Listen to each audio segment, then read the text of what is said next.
देखिए माननीय मुख्यमंत्री जी हमारे नेता प्रतिपक्ष का जो प्लान था, जो योजना थी, जो घोषणाएं थी, उनको कॉपी करने का काम किया, उनकी चोरी की। जीविका दीदी को कहीं ना कहीं जदयू के लिए काम में लगाना, बहुत ऐसे फैक्टर है। जनता किस रूप में भ्रम के जाल में इनके साथ फंसे हैं, इसका पर्दाफाश जनता के बीच जाके ही हम करेंगे।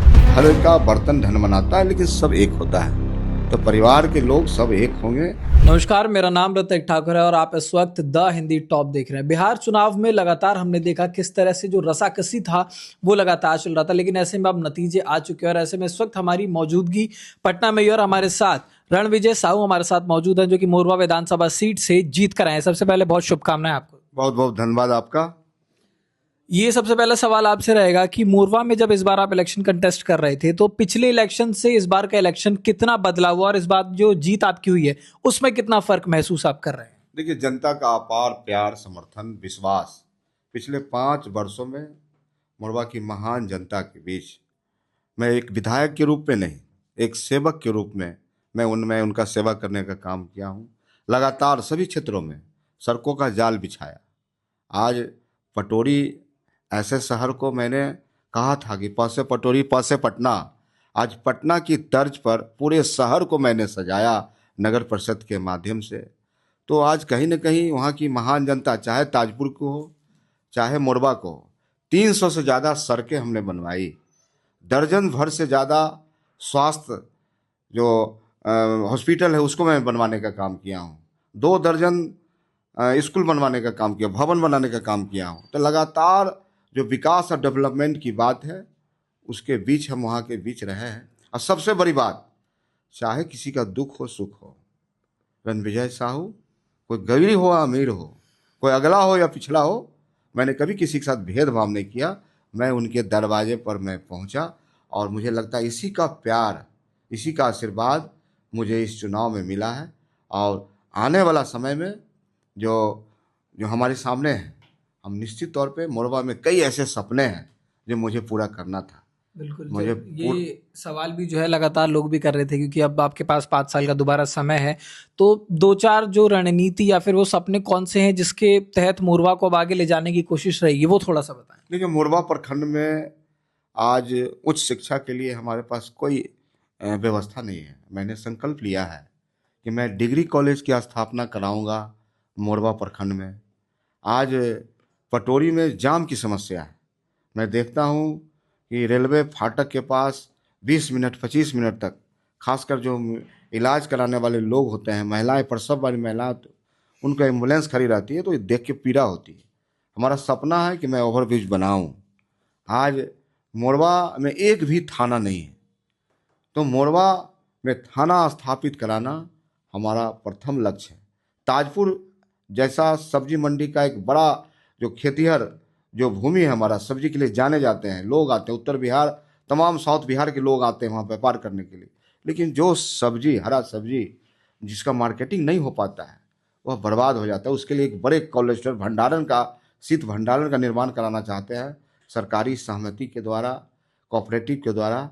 तो कई ऐसे सपने हैं जो वहाँ के लिए हम करना चाहते हैं और हमें भरोसा है कि निश्चित तौर पे आने वाला 5 साल में हम करने का काम करेंगे। ठीक है, लेकिन इस बार जैसे ये इलेक्शन जो हुआ है उसमें काफ़ी सारे सवाल भी लोग ज़रूर कर रहे हैं महागठबंधन से, क्योंकि अगर बात आरजेडी की हो तो 143 सीटों पर लड़ रही थी। महागठबंधन का जो परफॉर्मेंस रहा है तो वो इतना ज़्यादा इस बार इलेक्शन में प्रभावित रहा है, उस पर आपकी क्या राय है, क्या समझते हैं आप?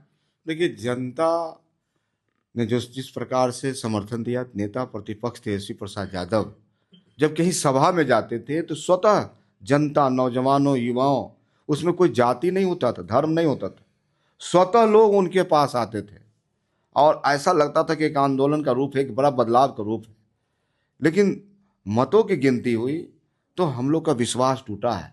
हम लोग अध्ययन कर रहे हैं, हम लोग चिंता कर रहे हैं, समीक्षा कर रहे हैं कि आखिर हमारी भूल कहाँ हुई, कैसे जनता के विश्वास को मैं हासिल नहीं कर सका। हमें भरोसा है अपने नेता पर, हमारे नेता में वो टैलेंसी है, वो प्रतिभा है कि निश्चित तौर पे हम आने वाले समय में कामयाब होंगे। ठीक है, क्योंकि जैसे कि इस बार जो ये वोटिंग परसेंटेज की हम बात कर रहे हैं, तो क्योंकि सबसे ज़्यादा वोटिंग परसेंटेज की अगर बात करें तो वो आरजेडी ही है, लेकिन सीटों में जो है वो तीसरे नंबर पर आरजेडी आएगी। तो जो आलोचक हैं वो ये भी कहते हैं कि मुख्यमंत्री और उप मुख्यमंत्री की रेस की जो दौड़ थी वो इतनी ज्यादा हो गई थी कि लोग ग्रास रूट लेवल से कनेक्ट नहीं कर पा रहे थे, मुद्दों से भटक रहे थे, इसके चलते भी कुछ जो वोट्स हैं वो प्रभावित हुए हैं। ये देखिए, माननीय मुख्यमंत्री जी, हमारे नेता प्रतिपक्ष का जो प्लान था, जो योजना था, जो घोषणाएं थी, उनको कॉपी करने का काम किया, उनकी चोरी की उन्होंने। 10,000 रुपया लोगों के अकाउंट में भेजना, जीविका दीदी को कहीं ना कहीं जदयू के लिए काम में लगाना, बहुत ऐसे फैक्टर है।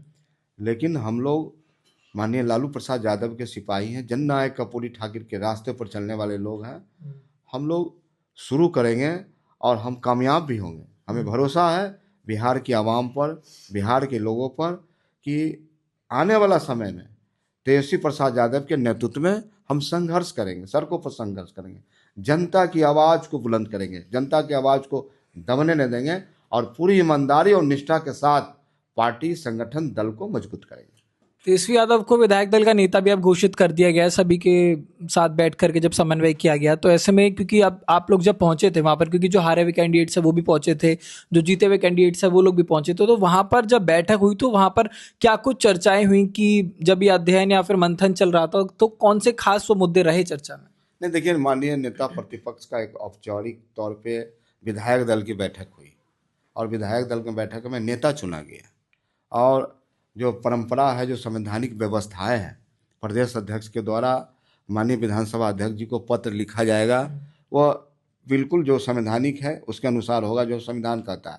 लेकिन सवाल है कि हम हारे हैं, जनता के बीच लगातार हम उनके संघर्षों को, उनके आवाज़ों को 20 वर्षों में उठाते हैं और जिस प्रकार से मैंडेट मिला है तो कहीं ना कहीं हम अपनी कमी को ढूंढ रहे हैं और पूरी ताकत ईमानदारी के साथ जनता के बीच जाएंगे, उनकी आवाज़ों को बुलंद करेंगे, उनके संघर्ष में खड़े रह के। बिहार में जो भ्रष्टाचार है, बिहार में जो लॉ एंड ऑर्डर की गिरती विधि व्यवस्था है, तो मुद्दे हजार हैं।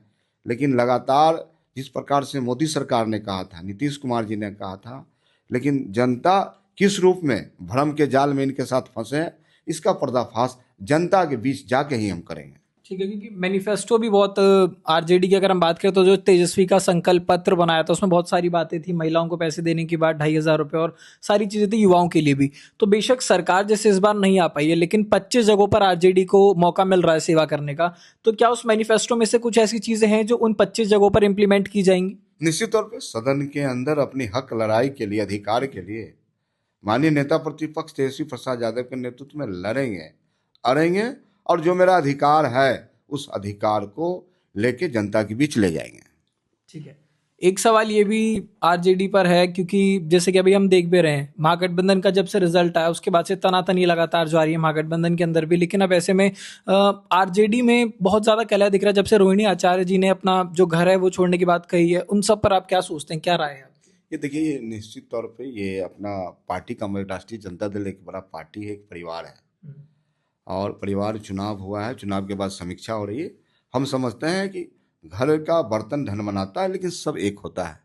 तो परिवार के लोग सब एक होंगे और पूरी ताकत के साथ राष्ट्रीय जनता दल परिवार एकजुट है, पूरी ताकत के साथ बिहार की जनता के सेवा करने के लिए हम तत्पर हैं। लेकिन परिवार से हटके रमीज और संजय यादव का नाम बहुत ज़्यादा निकल कर आ रहा है, इस पर क्या आप समझ रहे हैं? क्योंकि वो कह रहे हैं कि इनका बहुत ज़्यादा इंटरफेरेंस है जिसके चलते दिक्कतें आ रही हैं, चाणक्य से सवाल लेने की बात वो कर रही थी। देखिए, राष्ट्रीय जनता दल एक लोकतांत्रिक पार्टी है, संगठन है। हमारे पार्टी में पार्लियामेंट्री बोर्ड के सम्मानित सेक्रेटरी हो, तो मैं खुद बिहार का प्रधान महासचिव हूँ, पार्लियामेंट्री बोर्ड का सेक्रेटरी हूँ। तो निश्चित रूप से किसी उम्मीदवार का चयन होता है तो उसके लिए प्रक्रिया है, तो किसी को जिम्मेवार ठहराया जाना सही नहीं है। पार्टी जिम्मेवार है, खुद राष्ट्रीय जनता दल जिम्मेवारी लेती है, पूरी पार्टी जिम्मेवार, और पूरी मजबूती के साथ समीक्षा करने के बाद हम लोग जनता के बीच जाएंगे और जनता के विश्वास हासिल करेंगे। ठीक है, चलिए, तो ये थे हमारे साथ रणविजय साहू जो कि मोरवा विधानसभा सीट से जीत कर आए हैं और इनसे हमने तमाम सवालों के जवाब भी लिए जिसका इन्होंने जवाब दिया। बाकी देश दुनिया की तमाम अपडेट्स के लिए आप बने रहें द हिंदी टॉप पर।